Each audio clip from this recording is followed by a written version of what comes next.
Well, hello there, ladies and gentlemen. I'm Philanthropone, and I'm back with another brand new VR news video here. Today, we're going to talk about a leaked patent that appears to show off a possible wireless solution for the Valve Index, as well as Facebook doing some really cool things regarding finger tracking. But first off, if you're new to the channel, don't forget to hit that subscribe button down below and hit the notification bell so you never miss a video. Okay, so today we've got a patent that actually doesn't involve Apple for once. It involves Valve and the possibility of them working on wireless versions of the Valve Index. Now, once again, just because a patent is there doesn't guarantee anything will be made, but it still shows that Valve at some point began exploring ideas for a wireless solution for their flagship HMD. So this patent has 63 pages of images and documentation regarding the devices in question. So I obviously can't go over everything in a single video, but we can definitely take a peek at some of the more interesting slides here. So there are 3 different headset variants shown in this patent, and all of these images are courtesy of Valve, but we're going to read a couple of quotes from roadtovr.com with what they had to say about them, so let's read here. The first version looks the most like the original Index, but with a bulky rear section and a new dial on the top strap with a stiffened section designed to make the headset strap easier to adjust. And when they say bulky rear, if you look here, they sure as heck are not kidding. And that bulky rear is one of the signs they point to as to why wireless was in Valve's brain when creating this design. Let's read on. Another version has a more sleek looking rear section on the headset, out of which a spring-loaded pad protrudes for gripping underneath the occipital bone. So I really do like where Valve was going with this, as it appears that they were going for something more akin to the Vive Pro in terms of comfort, because I've said it before and I'll say it again, no matter what you think about HTC, the Vive Pro is still the most comfortable headset I've ever worn.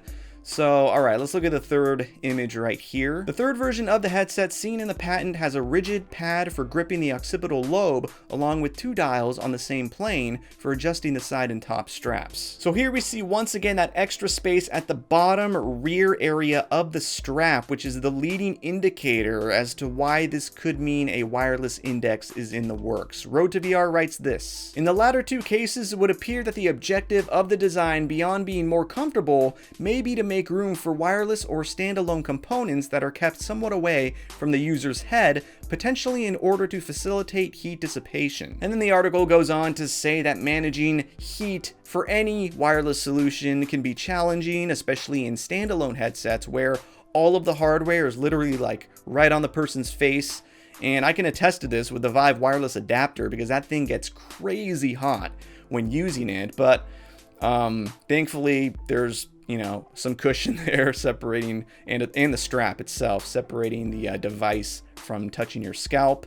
So I never feel it while I'm gaming, so that's good. But yeah, apparently this was filed back in September of 2020, so that's well into the Index's lifespan, and even though, this might lead to nothing, there's still a good chance, in my opinion, that Valve isn't just hanging back with technology like this. They're likely and hopefully pursuing some way to make this work. Alright, next up we have Facebook, who has been showing off their progress on neural finger tracking, which pretty much means finger tracking using your brain. Because there are headsets out there like the Oculus Quest 2 that can do finger tracking using the headset's cameras, but there's always a chance that the camera can't see every part of your hand at all times, and there's latency issues.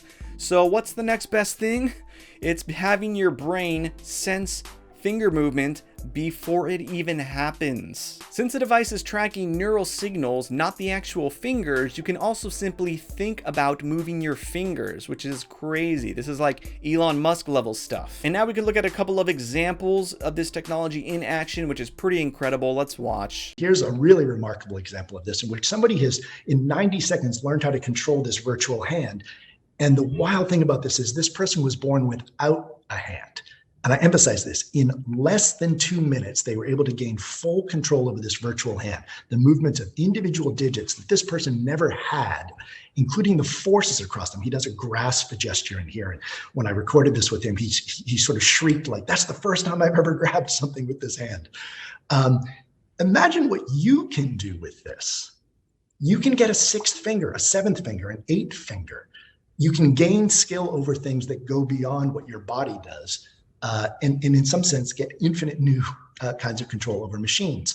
We can take this even one more step, and this might be the most exciting and almost hard to believe experience that we do, which you control something without movement at all. And this is real. So here, one of my colleagues is actually hitting the space key on the laptop to control Dino Rider in the Chrome game.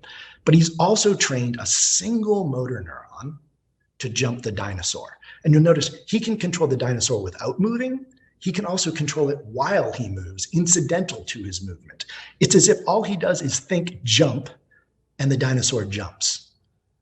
I've tried this myself many times. It feels amazing when you can get control of it. So this is all really cool stuff, but we got the guy in charge of this, who works for Facebook, Thomas Reardon. He points to user privacy as potentially being an issue, but claims that they are committed to being transparent in regards to how they use this data.